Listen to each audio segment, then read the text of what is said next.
This protocol helps clinicians optimize video head impulse testing by visualization of different techniques and by pointing out potential pitfalls and artifacts. The techniques demonstrated in this video enable fellow clinicians to perform video head impulse testing of all 6 semicircular canals. The participant in this video is Emil Abrahamsen, co-author and physician.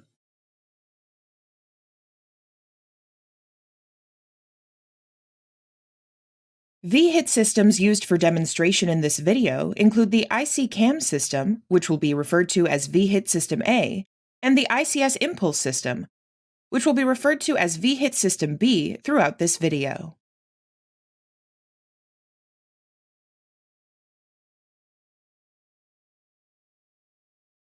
Begin by escorting the participant to a well-lit screening room and mount video Frenzel goggles.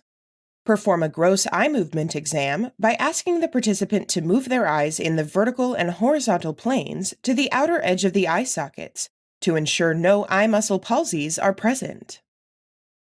Take notice of the area surrounding the eyes and use proper precautions if the participant has 1 or 2 droopy eyelids.